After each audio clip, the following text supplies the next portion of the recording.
Lecture The Sacred Path of the Warrior, Shambhala, dans la tradition tibétaine bouddhiste.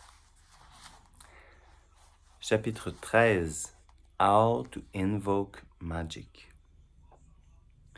When you express gentleness and precision in your environment, then real brilliance and power can descend onto that situation. If you try to manufacture that presence out of your own ego, it will never happen. You cannot own the power and the magic of this world. It is always available, but it does not belong to anyone. The phenomenal world that all human beings experience is fickle and flexible and also merciless. You often wonder whether you can ride on that fickle and merciless situation or whether it is going to ride on you. To use an analogy, either you are riding on a donkey or the donkey is riding on you. Ordinarily, in your experience of the world, it is questionable who is riding on whom. The more struggle you gain the upper hand, the more speed and aggression you manufacture to overcome your obstacles. The more you become subject to the phenomenal world, the real challenge is to transcend that duality altogether. It is possible to contact energy that is beyond dualism, beyond aggression, energy that is neither for you nor against you. That is the energy of Drala. Drala is not a god or a spirit, but fundamentally it is connecting the wisdom of your own being with the power of things as they are. If you are able to connect those two things out of that, you can discover magic in everything. But there is still a question as to what it is that allows you to make that connection. In the last chapter, the Drala principle was likened to the sun.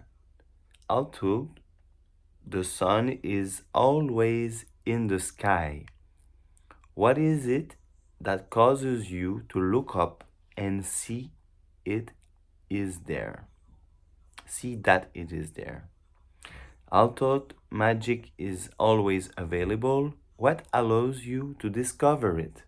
The basic definition of Drala is energy beyond aggression. The only way to contact that energy is to experience a gentle state of being in yourself. So the discovery of Drala is not coincidental.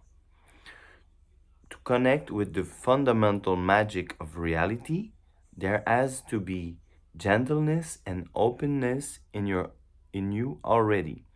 Otherwise, there is no way to recognize the energy of non-aggression, the energy of Drala in the world. So, the individual training and discipline of the Shambhala warrior are the necessary foundation for experiencing Drala. The setting sun world, based on fear of oneself and fear of death, has no connection to Drala principle. The cowardice and aggression of the setting sun outlook actually dispel any magical possibilities, any possibilities of experiencing the genuine and brilliant qualities of reality. The possibility that the opposite of setting sun, the opposite of setting sun, outlook, and the way to invoke Drala is to manifest the vision of the Great Eastern Sun. Great Eastern Sun vision, which we discussed in earlier chapters, is the expression of true human goodness, based not on arrogance or aggression, but on gentleness and openness. It is the way of the warrior. The essence of this way or path is transcending cowardice and manifesting bravery. This is the way, this is the best and only way to invoke Drala by creating an atmosphere of bravery. We have already talked in earlier chapters about the qualities of bravery. The fundamental aspect of bravery is being without deception. Deception in that case is self deception, doubting yourself, so that you are cut off from the vision of the great eastern sun. The Dralas can only descend onto your existence when you have properly prepared the ground. If there is the slightest deception, you will dispel Drala. From that point of view, deception is the magic of the setting sun. Usually, if we say someone is brave, we mean that he is not afraid of any enemy and he is willing to die for a cause, or he is never intimidated. The Shambhala understanding of bravery is quite different. Here, bravery is the courage to be, to live in the world without any deception and with tremendous kindness and caring for others. You might wonder how this can bring magic into your life. The ordinary idea of magic is that you can conquer the elements, so that you can turn earth into fire, or fire into water, or ignore the law of gravity and fly.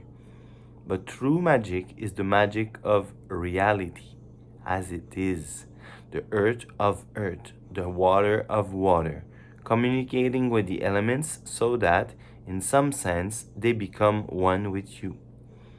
When you develop bravery, you make connection with the elemental quality of existence. Bravery begins to heighten your existence, that is, to bring out the brilliant and genuine qualities of your environment and your own being.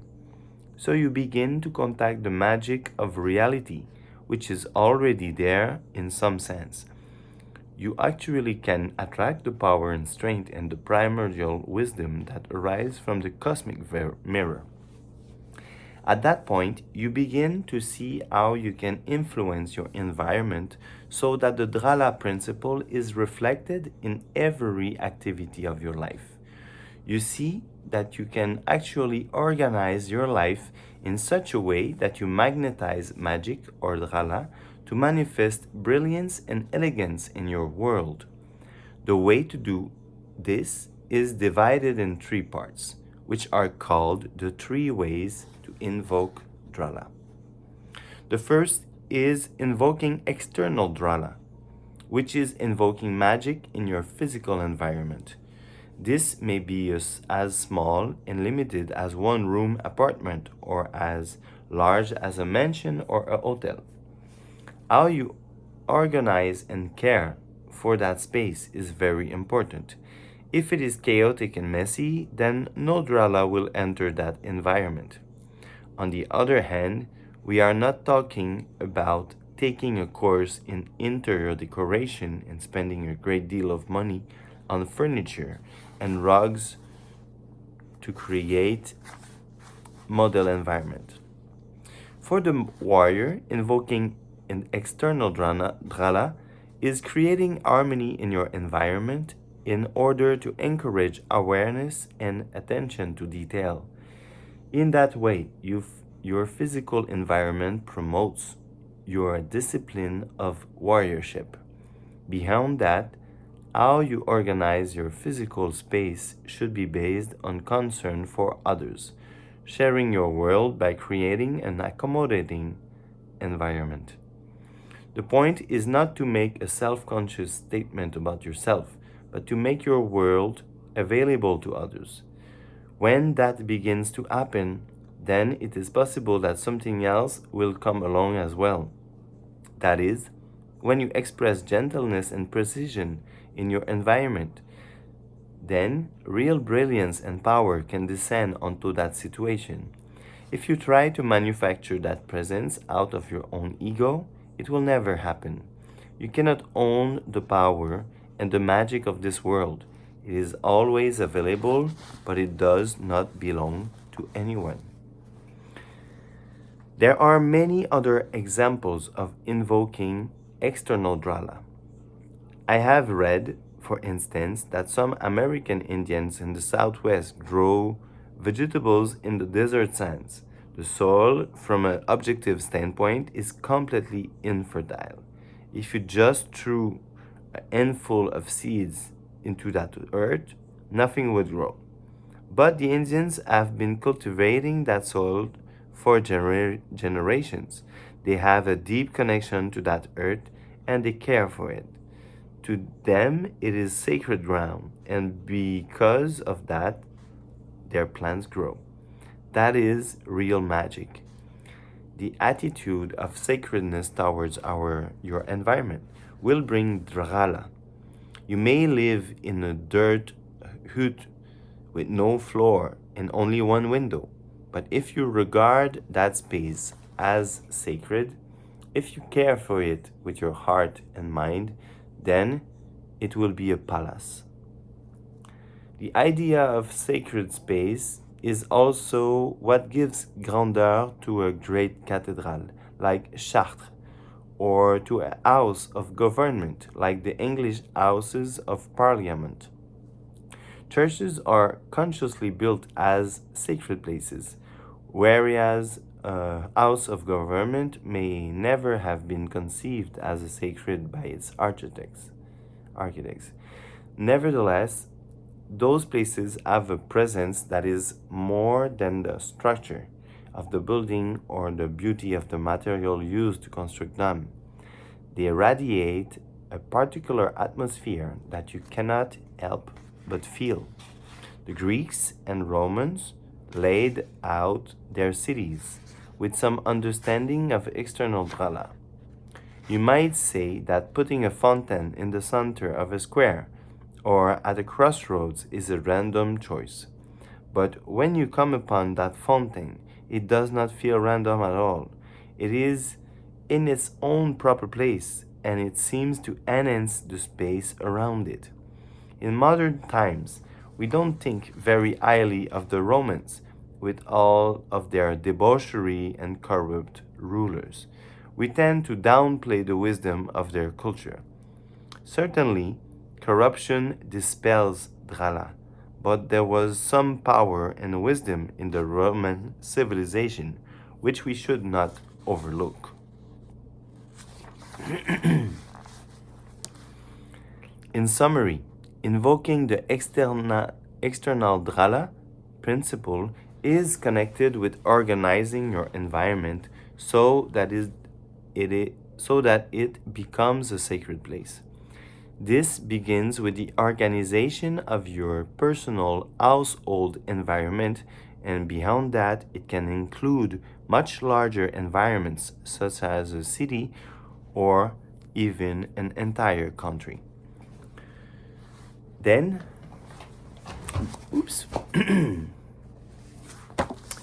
then there is invoking internal drala, which is how to invoke drala in your body. Basically, the experience of internal drala is that you feel oneness in your body. Oneness in the sense that your head, your shoulders, your torso, your arms, your genitals, your knees, your legs, and your toes all hang together as one basically good human body.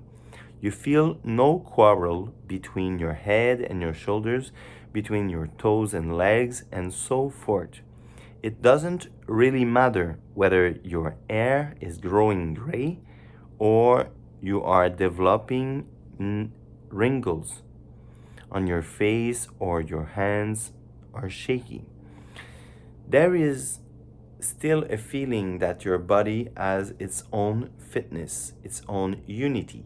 When you look, you hear. When you hear, you smell. When you smell, you taste. When you taste, you feel. All of your sense perceptions work as one unit, as one basic goodness, one expression of basic health. You invoke internal dhrala through your relationship with your personal habits, how you handle the details of dressing, eating, drinking, sleeping.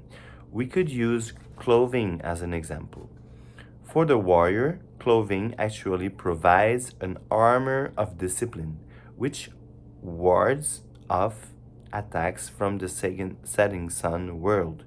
It is not that you hide behind your clothes because you're afraid to manifest yourself as a good warrior, but rather that when you wear good, well fit clothes, your clothing can both ward off casualness and invite tremendous dignity. Sometimes, if your clothes fit you well, you feel that they are too tight. If you dress up, you may feel constricted by wearing a necktie or a suit or a tight fitting skirt or dress. The idea of invoking internal dhrala is not to give in to the allure of casualness. The occasional irritation coming from your neck, the crotch of your pants, or your waist is usually a good sign. It means that your clothes fit you well, but your neurosis doesn't fit your clothes. The modern approach is often free and casual. That is the attraction of polyester leisure suits. You feel stiff if you are dressed up. You are tempted to take off your tie or your jacket or your shoes. Then you can hang out and put your feet on the table and act freely, hoping that your mind will act freely at the same time. But at the point your mind begins to dribble, it begins to leak, and garbage and all kinds comes in of your mind. That version of relaxation does not provide real freedom at all. Therefore, for the warrior, wearing well fit clothing is regarded as wearing a suit of armor. How you dress can actually invoke upliftedness and grace. Internal dhrala also comes out of making a proper relationship to food, to taking an interest in your diet. This does not necessarily mean that you should shop around for the best gourmet items, but you can take the time to plan good, nutritious meals, and you can enjoy cooking your food, eating it, and then cleaning up and putting the leftovers away. Beyond that, you invoke internal dhrala by developing greater awareness of how you use your mouth altogether.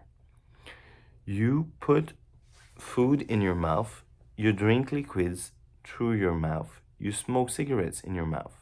It is as if your mouth were a big hole or a big garbage pail. You put everything through it. Your mouth is the biggest gate.